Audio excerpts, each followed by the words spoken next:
नमस्कार विद्यार्थी मित्रांनो, आपण महाराष्ट्र सहकारी संस्था कायदा 1960 या प्रकरणाचा अभ्यास गेले काही दिवस करीत आहोत। या प्रकरणात भांडवल उभारणीची जी साधनं आहेत त्या साधनांच्या बाबतीत आपण माहिती घेतलेली आहे। आज आपण याच प्रकरणातील जो पुढचा भाग आहे, सहकारी संस्थेच्या सभा, याबाबतची माहिती आपण आज घेणार आहोत। विद्यार्थी मित्रांनो, सभा शब्द तुम्ही वारंवार ऐकलेला आहे। व्यवहारामध्ये बऱ्याचदा सभा हा शब्द तुम्ही ऐकता किंवा एखाद्या सभेला सुद्धा तुम्ही उपस्थिती लावलेली असेल। अगदी तुम्ही शाळेमध्ये असता त्यावेळी तुमच्या शाळेनं पालक सभा आयोजित केलेली असते किंवा तुमच्या समाजामध्ये, तुम्ही ज्या समाजामध्ये राहता त्या ठिकाणी तुमच्या समाजाची सभा आयोजित केलेली असते किंवा एखाद्या क्रीडा मंडळाची सभा असते, एखाद्या सांस्कृतिक मंडळाची सभा असते। तशीच सहकारी संस्थेची सुद्धा सभा आयोजित केली जाते। आता हे तुम्हाला का सांगितलं तर पालक सभेचा मी उल्लेख का केला किंवा सांस्कृतिक मंडळाच्या सभेचा उल्लेख का केला, क्रीडा मंडळाच्या सभेचा उल्लेख का केला किंवा तुमच्या समाजाच्या सभेचा मी उल्लेख का केला, तर सभा म्हणजे काय हे तुम्हाला समजेल। त्यामुळे तर सभा म्हणजे चर्चा करून निर्णय घेणे। जेव्हा अनेक लोक एकत्र येतात आणि एखाद्या विषयावरती किंवा अनेक विषयांच्यावरती, काही विषयांच्यावरती चर्चा करतात आणि निर्णय घेतात, त्याला सभा असं म्हणायचं। एक व्यक्ती निर्णय घेते त्याला सभा नाही म्हणता येत। सभा हा जो शब्द आहे, ही जी कन्सेप्ट आहे, याच्यामध्ये दोन व्यक्ती किमान किंवा दोनपेक्षा अधिक व्यक्ती एकत्र आल्या पाहिजेत, एकत्र बसल्या पाहिजेत, एकत्र येऊन त्यांनी चर्चा करायला हवी। कशा संदर्भात चर्चा, तर काही विषय, त्या सभेमध्ये काही विषय असतात, त्या विषयांच्या संदर्भामध्ये त्यांनी चर्चा करून निर्णय घेतला पाहिजे, त्याला सभा असं म्हणायचं। सहकारी संस्थेच्या बाबतीतही तसंच आहे। सहकारी संस्थेच्या सभेचा अर्थ आपल्याला समजून घ्यायचा आहे। म्हणजे सहकारी संस्थेच्या बाबतीत सभा म्हणजे काय, तर सहकारी संस्थेमध्ये ज्या सभा होतात त्या का होतात, तर बघा, सहकारी संस्था ही अनेक व्यक्तींनी एकत्र येऊन स्थापन केलेली असते, बरोबर। अनेक सभासद असतात सहकारी संस्थेचे। हे सभासद संस्थेचे मालक असतात। सहकारी संस्थेची ध्येय धोरणे ठरवण्याचा अधिकार कोणाला असतो? सभासदांना असतो। मग ध्येय धोरणे जर ठरवायची असतील, सहकारी संस्थेच्या कामकाजाबाबत निर्णय घ्यायचे असतील, तर सहकारी संस्थेचे जे सभासद असतात त्यांना एकत्र यावं लागेल। अनेक सभासद एकत्र आल्याशिवाय निर्णय कसे घेतील? निर्णय घेऊ शकतात का? नाही घेऊ शकत। आणि त्यामुळे संस्थेला सभा बोलवावी लागते, सभासदांची सभा बोलवावी लागते, एकत्र येऊन चर्चा करावी लागते, याला म्हणायचं सभा। तसंच सहकारी संस्थेची व्यवस्थापन समिती असते। या व्यवस्थापन समितीमध्ये दैनंदिन कामकाजासंबंधी निर्णय घेतले जातात। व्यवस्थापन समितीचं काम आहे ना दैनंदिन कामकाजासंबंधी निर्णय घेणे।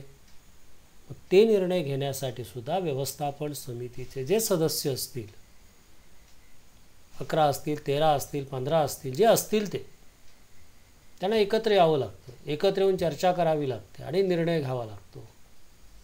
तर असं सभासदांचं, सहकारी संस्थेच्या बाबतीत सभासदांचं एकत्र येणं, व्यवस्थापन समितीच्या सदस्यांनी एकत्र येणं,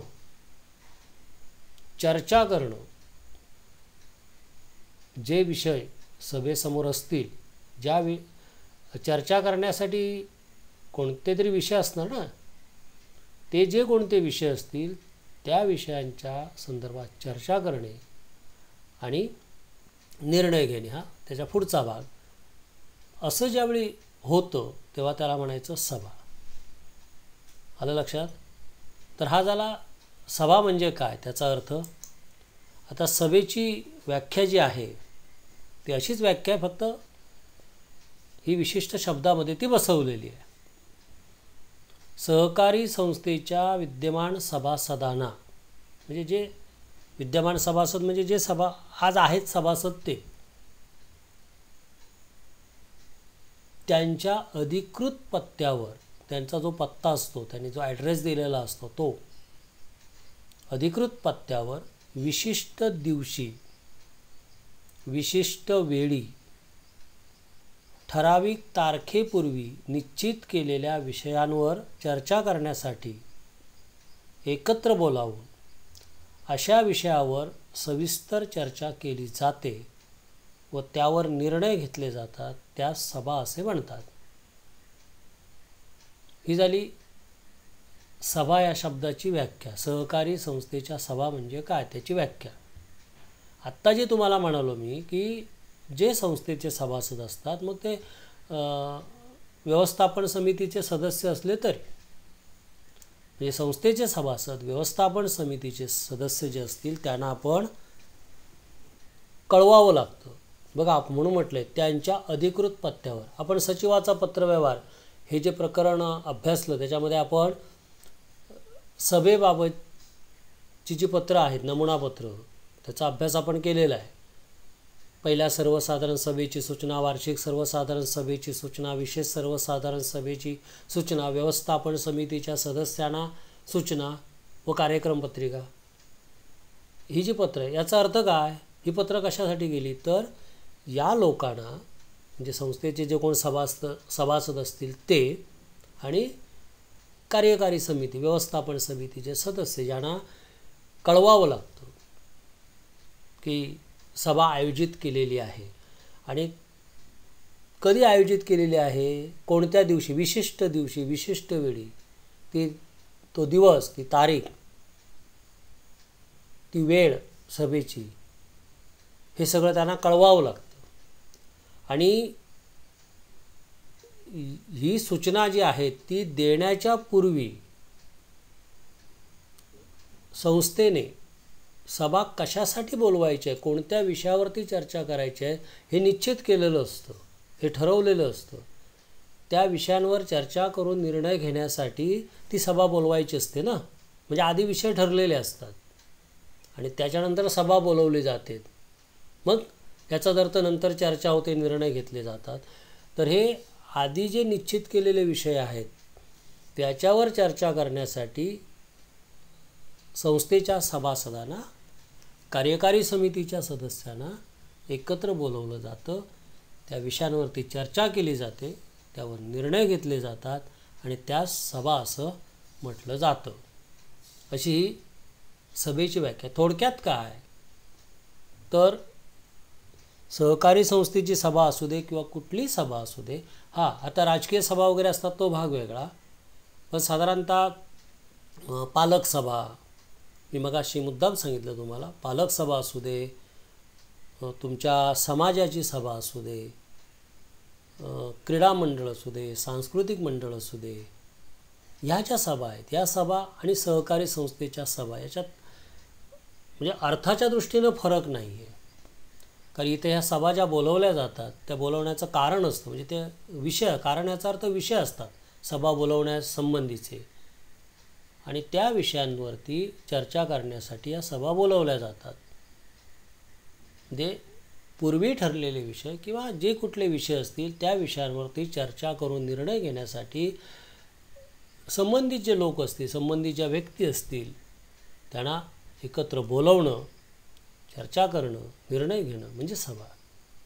मग सहकारी संस्थेच्या बाबतीत सहकारी संस्थेच्या संबंधात जे काही विषय असतील कामकाजाच्या संदर्भात त्या विषयांवरती चर्चा करण्यासाठी संस्थेचे सभासद, व्यवस्थापन समितीचे सदस्य यांना बोलवलं जातं, चर्चा केली जाते. ते लोक चर्चा करतात आणि जे जे कुठले विषय सभेसमोर ठेवलेले असतात त्याच्यावरती निर्णय घेतात. याला म्हणायचं सभा. ओके. सहकारी संस्थेच्या सभांचे जे प्रकार आहेत त्याचं वर्गीकरण 2 भागांमध्ये केलेलं आहे. काही सभा ज्या आहेत त्या सभासदांच्या सभा आहेत आणि काही सभा ज्या आहेत त्या व्यवस्थापन समितीच्या सभा आहेत. आता सभासदांच्या ज्या सभा आहेत त्या कोणत्या सभा? तर बघा, पहिली साधारण मंडळ सभा, तिला दुसरं नाव आहे नियामक सभा.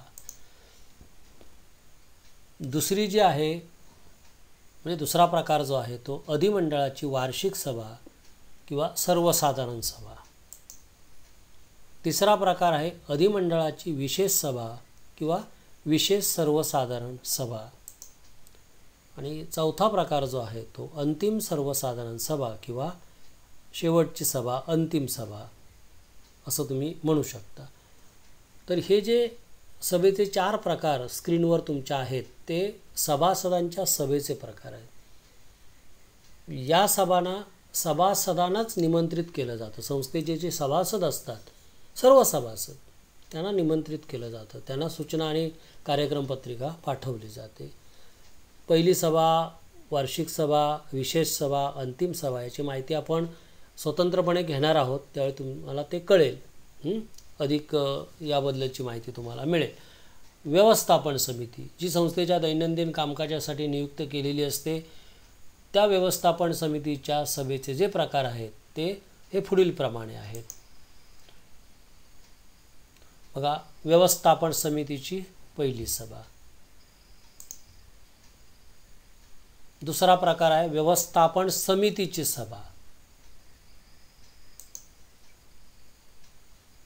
तिसरा प्रकार आहे उपसमितीच्या सभा. हे तिन्ही प्रकार आपण पुन्हा एकदा अभ्यासणार आहोत. तर विद्यार्थी मित्रांनो, आजच्या व्हिडिओमध्ये आपण किंवा या व्हिडिओच्या सहाय्याने आपण सभा म्हणजे काय हे पाहिलेलं आहे आणि सभांचे जे प्रकार आहेत ते प्रकार या ठिकाणी आपण पाहिलेले आहेत. परीक्षेला प्रश्न येतो, सहकारी संस्थेच्या सभांचे प्रकार सविस्तर स्पष्ट करा. तेव्हा हे तुम्हाला 7 प्रकार जे आहेत ते 7 प्रकार तुम्हाला लिहायचे असतात. अतिशय सोपे आहेत. आपण अधिक माहिती ज्यावेळी घेऊ तेव्हा तुमच्या ते लक्षात येईल. तर हा जो भाग आहे तो आपण अशा पद्धतीनं समजावून घेतलेला आहे. तुम्ही त्याचं वाचन करा म्हणजे तुम्हाला ते अधिक समजून येईल. धन्यवाद.